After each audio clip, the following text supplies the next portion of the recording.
Ibu tidak mengizinkan siapapun masuk ke ruang riasnya.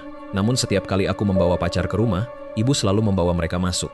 Namun, setelah keluar dari ruang rias, setiap pacarku berubah sifat drastis. Mengataiku bukan manusia, lalu minta putus.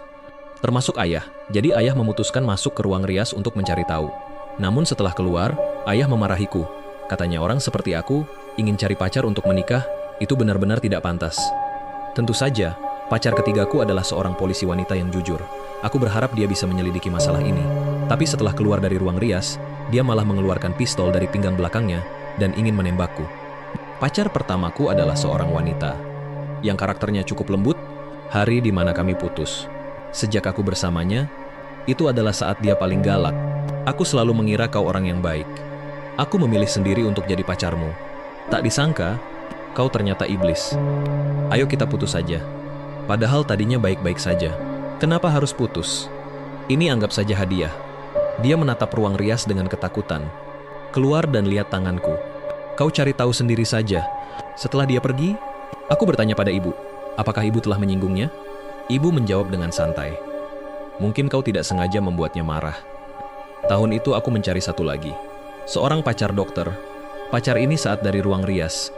Saat dia keluar, wajahnya pucat pasi dan sangat menakutkan. Aku ingin bertanya ada apa dengannya. Namun dia tidak memberiku kesempatan bicara. Dua tamparan keras yang menyakitkan mendarat tepat di wajahku. Manusia sampah sepertimu memang pantas dipukul. Ini masih ringan. Kalau perlu, pukul saja sampai mati. Aku tidak akan menikah denganmu. Aku menatap ibu dengan bingung. Lalu kulihat di matanya, penuh dengan ejekan.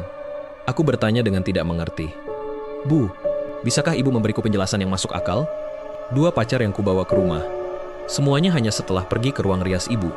Mereka semua berubah sifat secara drastis. Sebenarnya kenapa bisa begitu? Ibu tetap menjawab dengan santai. Mungkin kau tidak sengaja membuat mereka marah, kan? Aku ingin masuk ke kamar rias ibu untuk mencari tahu kebenarannya. Hasilnya, baru saja pintu dibuka. Aku langsung didorong keras oleh ibu. Entah sejak kapan ibu sudah memegang pisau di tangannya. Dia membentak, bukankah sudah kubilang? Jangan berani masuk ke kamar riasku.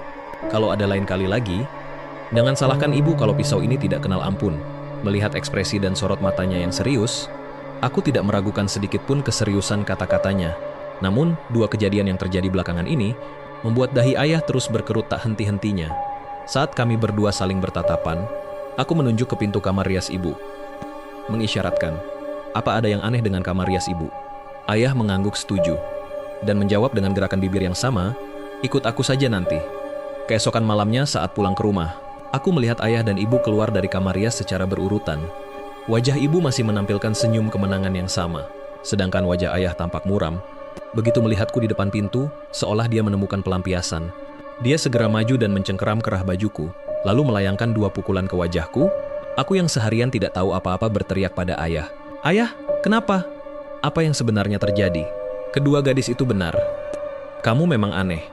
Kamu pria penyendiri, tidak akan bisa punya pacar, dan tidak akan pernah menikah. Dia semakin marah saat berbicara, langsung mengambil gantungan baju, dan menghujani tubuhku dengan pukulan. Aku dipukul sampai berguling di lantai.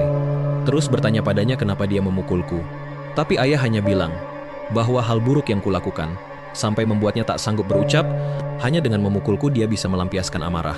Sampai akhirnya gantungan baju itu patah. Ibu baru turun tangan menahan ayah. Aku yang sudah tidak tahan lagi, langsung menelpon polisi.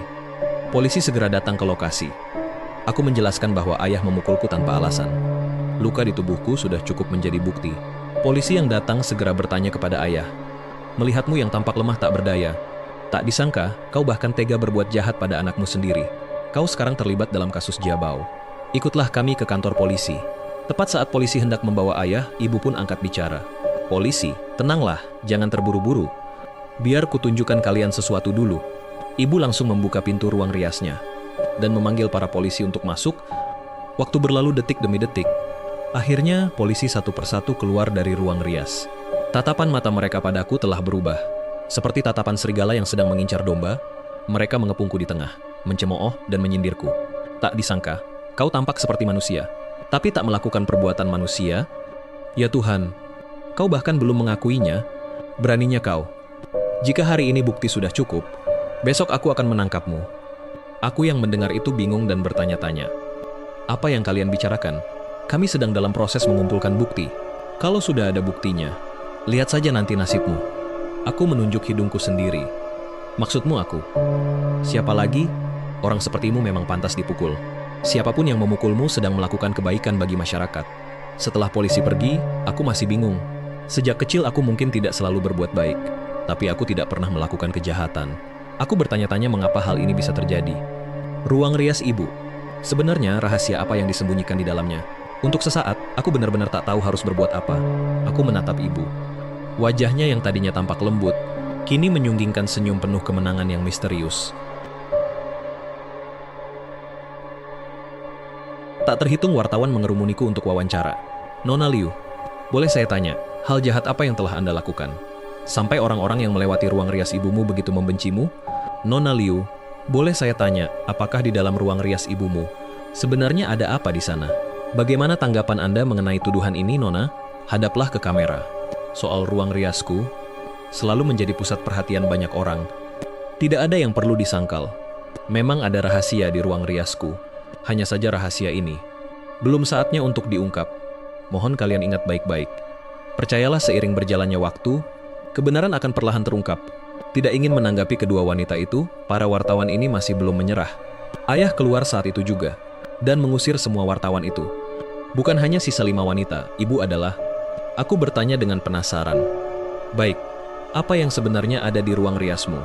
Ruang riasmu sekarang sudah sangat menggangguku. Ibu juga ikut marah dan membentak. Dengan suara yang tidak marah namun tegas berkata, urusan ini, hentikan sampai di sini saja. Asalkan nantinya, kamu tidak membawa wanita pulang ke rumah. Jangan pernah membuka pintu ruang rias itu lagi. Jika kamu masih berani membawa wanita ke rumah, rahasia ruang riasmu itu akan diungkap ke publik. Saat itu, kamu akan dibenci oleh seluruh rakyat. Setelah keributan itu, aku kehilangan pekerjaanku. Kemanapun pergi, selalu jadi bahan gunjingan orang. Kemanapun aku pergi, semua orang menghindariku. Aku pindah dari rumah, menyewa kamar kecil dan mulai hidup sendiri. Kata-kata ibu, tentu saja tidak aku dengarkan. Aku tetap ingin mencari tahu rahasia di dalam ruang rias itu. Setahun kemudian, aku berpacaran lagi. Pacar kali ini berbeda dari yang sebelumnya. Dia seorang polisi bernama Li Shui. Aku tentu ingin tahu rahasia apa yang ada di ruang rias ibu. Setelah membawa Li Shui pulang, ayah menunjukkan reaksi yang sangat meledak-ledak. Kamu tahu dia siapa? Dengar satu kalimat ini, cepat putus dengannya. Kalau tidak, kamu pasti akan menyesal. Dibandingkan dengan kemarahan ayah, ibu justru terlihat sangat tenang. Dia melambaikan tangan ke arah Li Shui. Gadis, Li Ge, Bibi ajak kamu melihat-lihat. Di dalam ruang tengah Bibi, semuanya boleh kamu lihat. Apa aku tidak bisa menghindari langkah ini? Hanya saja kali ini, aku ikut masuk ke ruangan ini. Aku dan Li Shui saling bertukar pandang. Dia mengikuti ibu masuk ke ruangan itu. Ayah masih menatapku dengan mata merah. Seolah aku telah melakukan kesalahan yang sangat besar. Benar saja, terdengar Li Shui menjerit. Lalu berlari keluar dari ruangan itu. Emosinya sudah diambang kehancuran. Dia mencabut pistol dari pinggangnya. Dengan tatapan marah dia mengarahkan pistol itu padaku. Tak kusangka kau orang yang seperti ini. Li Shui benar. Kau benar-benar iblis. Aku ingin menembakmu sekarang juga. Tapi Li Shui. Aku mengangkat kedua tangan dengan gemetar. Dengan bingung aku bertanya, sebenarnya apa yang kamu lihat? Apa kesalahan yang telah kulakukan? Wajah ibu masih menunjukkan senyum kemenangan. Dia mendesak Li Shui. Arahkan pistolnya. Tembak saja dia langsung. Jangan biarkan dia lolos begitu saja. Li Shui menyimpan kembali pistolnya.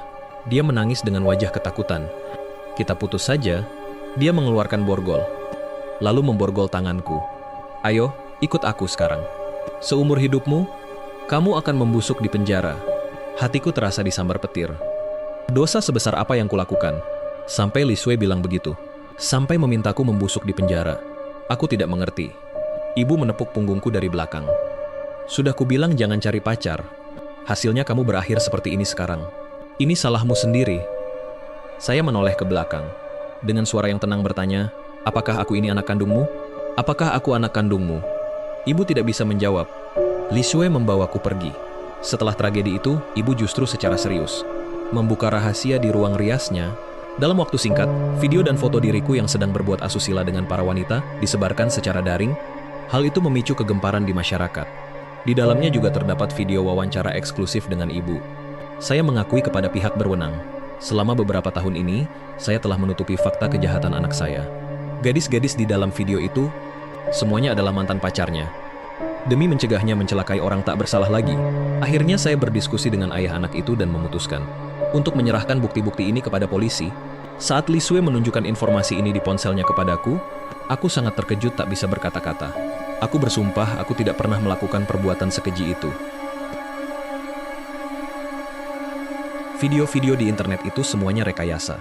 Tapi meskipun begitu, mengapa dia tega mencelakai satu-satunya anak kandungnya sendiri? Sebenarnya, Li Sue bukanlah pacar asliku. Dia adalah seorang wartawati yang baru mulai bekerja. Kami sudah berencana sebelumnya. Dia berpura-pura jadi pacarku. Agar kita bisa menyelidiki kasus ini sampai tuntas, sebelumnya aku sudah memberitahu Li Sue tentang segalanya. Jadi setelah tahu semua ini, dia pun tidak merasa begitu panik. Ibu kandungmu sendiri, mengapa dia ingin menjatuhkanmu dan menjadikannya iblis? Citra yang begitu kejam. Di dalam hal ini, pasti masih ada rahasia yang lebih dalam. Video dan foto ini dibuat begitu rapi. Apa kau tidak pernah meragukanku? Kau bukan orang yang seperti itu. Setelah itu, Li Sue menemukan para gadis yang ada di video dan keluarganya. Mereka semua seolah sudah bersekongkol sebelumnya. Mati-matian menuduhku melakukan hal itu. Setelah ibu mempublikasikan video dan foto tersebut, banyak korban dan keluarga mereka malah bermunculan untuk menuduhku.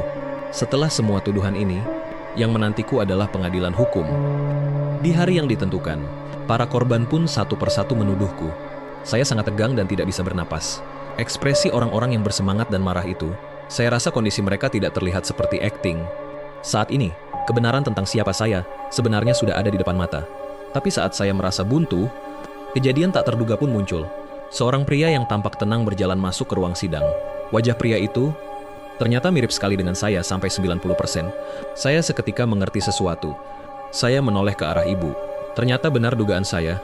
Tatapan ibu saat melihat pria itu menjadi sangat ketakutan. Seolah-olah melihat iblis dari neraka. Hal-hal setelah itu hanyalah drama keluarga yang biasa. Ibu melampiaskan kebenciannya pada pria itu, sepenuhnya kepada saya. Akhirnya saya dinyatakan tidak bersalah dan dibebaskan. Setengah tahun kemudian, saya dan dia keluar dari kantor catatan sipil bergandengan tangan. Tanpa adanya intervensi dari ibu, saya akhirnya bisa memiliki cinta saya sendiri